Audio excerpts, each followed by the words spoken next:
Tiga penguasa dan lima kaisar atau San Huang Wuti adalah para karakter sebelum Cina memasuki era dinasti. Tiga penguasa dikatakan sebagai raja dewa atau setengah dewa yang menggunakan kemampuan ilahi mereka memperbaiki kehidupan rakyat Cina, memberi keterampilan penting, serta aspek budaya dan pengetahuan yang berharga. Ini lebih merupakan mitos. Sedangkan lima kaisar adalah raja-raja bijak dan sempurna secara moral. Ini bisa dianggap setengah legenda, setengah sejarah. Dalam beberapa teks, misalnya versi Sima Qian dalam catatan sejarawan agung atau Shiqi, yaitu buku yang mencakup 2500 tahun sejarah Cina sejak sebelum adanya dinasti di masa pemerintahan Kaisar Kuning hingga dinasti terakhir Cina, yaitu dinasti Han. Tiga penguasa adalah Fuxi, penguasa surgawi, Nuwa, penguasa bumi, dan Shenong, penguasa manusia. Dalam beberapa teks lain, tiga penguasa terdiri dari Fuxi dan Shenong, tetapi tidak termasuk Nuwa, melainkan Kaisar Kuning atau Huangti. Seri video ini akan membahas versi Sima Qian dan akan dibagi dalam 4 video.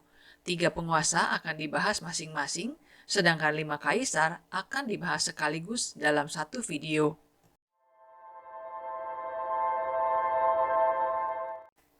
Nuwa yang terkadang dilafalkan sebagai Nukwa atau Nukwa ditampilkan dalam banyak mitos. Selain dalam perannya sebagai pencipta manusia, sebagian besar mitos menghadirkan Nuwa sebagai perempuan yang memiliki peran dalam perkawinan dan kesuburan. Karena itu, dia disebut sebagai Ibu Agung umat manusia. Peran utama Nuwa sebagai dewa pencipta sebagian besar terbatas pada penciptaan hewan dan manusia, bukan seluruh dunia, karena dunia diciptakan oleh Panku. Dikatakan bahwa dia membentuk manusia satu persatu dari tanah liat kuning. Namun, setelah membuat ratusan sosok dengan cara ini, dia menjadi bosan dan lelah. Jadi, dia mencelupkan seutas tali ke dalam tanah liat dan melemparkannya ke segala arah. Gumpalan tanah liat yang mendarat menjadi rakyat jelata dan buatan tangannya menjadi bangsawan. Variasi dari kisah ini menceritakan bahwa beberapa sosok meleleh di tengah hujan saat Nuwa menunggu mereka mengering. Itulah yang memunculkan penyakit dan kelainan fisik.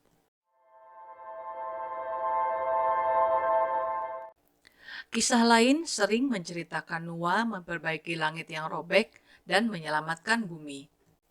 Langit robek itu dikatakan sebagai akibat peperangan yang terjadi antara Dewa Api Curong dan Dewa Air Kungkung yang bertarung dari surga ke bumi, menyebabkan kekacauan di mana-mana dan segala sesuatu porak-poranda. Pertarungan itu akhirnya dimenangkan Curong, dan dalam keadaan frustrasi, Kungkung membenturkan kepalanya ke Gunung Pucau yang menopang langit, sehingga gunung itu runtuh, merobek langit, dan menyebabkan bumi retak terbuka. Hal itu tentu saja mengundang bencana besar. Air menyembur deras menyebabkan banjir bandang. Kebakaran besar berkobar, api hampir mustahil dipadamkan, dan makhluk-makhluk buas bermunculan. Banyak orang terbakar, tenggelam, dan dimakan. Sungguh malapetaka yang belum pernah terjadi sebelumnya. Dengan hati hancur, Noah menyaksikan semua itu, lalu mencairkan 5 batu berwarna dari sungai untuk menambal robekan di langit. Kemudian dia pergi meminta bantuan kura-kura langit yang setuju untuk membantu dan membiarkan Noah memotong keempat kakinya untuk digunakan sebagai pilar, menggantikan penopang yang telah dihancurkan Kungkung. Setelah itu, Noah menangkap dan membunuh seekor naga, membuat para makhluk lain ketakutan sehingga berhenti menyerang manusia. Terakhir, Noah membakar sejumlah besar alang-alang dan menggunakan abunya untuk menghentikan penyebaran banjir. Pekerjaan itu menguras tenaganya, dan setelah berbaring untuk beristirahat, Noah meninggal karena kelelahan. Dalam versi lain, Noah menyadari bahwa dia tidak memiliki cukup batu untuk menutupi robekan di langit. Oleh karena itu, dia memutuskan untuk mengorbankan diri dan mengisi sisa celah dengan tubuhnya sendiri. 5 batu berwarna mewakili 5 elemen: api, air, tanah, logam, dan emas. Konon, 5 batu berwarna danua sampai saat ini masih dapat dilihat di langit setelah hujan berupa pelangi. Menurut legenda, satu-satunya jejak dari bencana tersebut adalah bahwa langit miring ke barat laut dan bumi miring ke tenggara. Ini digunakan untuk menjelaskan fakta aneh bahwa sungai-sungai di Cina mengalir ke tenggara menuju Samudra Pasifik, sementara matahari, bulan, dan bintang bergerak ke arah barat laut. Konon, itu karena Noah menggunakan kaki kura-kura yang lebih pendek untuk menopang timur dan kaki yang lebih panjang untuk menopang barat.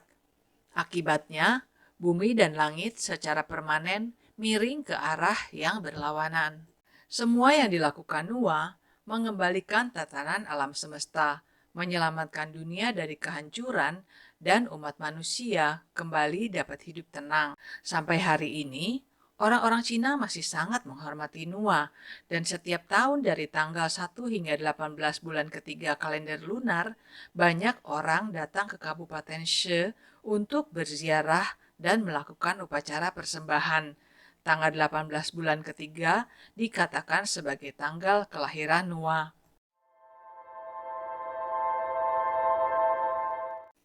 Ada berbagai versi mitos tentang asal-usul Noah dan Fushi. Satu versi misalnya menyatakan bahwa mereka berdua adalah dua manusia pertama yang muncul saat Panku menciptakan dunia. Di versi lain, Noah dan Fushi dikabarkan kakak beradik yang lahir dari ibu yang sama, seorang dewi bernama Washu. Dan mereka adalah satu-satunya yang selamat dari banjir besar yang menghancurkan umat manusia. Akibat berbagai mitos asal-usul ini, mitos-mitos selanjutnya tentang kedua dewa ini juga beragam. Lukisan yang menggambarkan mereka terjalin sebagai setengah manusia, setengah ular, berasal dari periode negara berperang, yaitu di tahun 475 sampai 221 sebelum Masehi.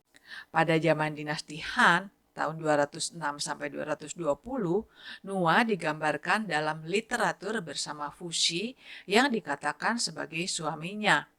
Pasangan tersebut dianggap sebagai pelindung pernikahan dan sering disebut orang tua umat manusia. Mitos pernikahan kakak adik sebagai asal-usul umat manusia kemudian menjadi populer menjelang dinasti Tang, yaitu dari tahun 618 sampai 907. Dikisahkan bahwa setelah selamat dari banjir besar, Noah dan kakaknya Fushi adalah satu-satunya manusia yang tersisa di bumi.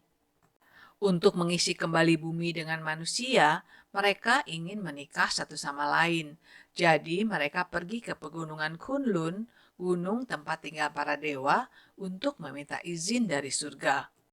Masing-masing mendaki ke puncak dua gunung yang berbeda, menyalakan api unggun, dan meminta pertanda.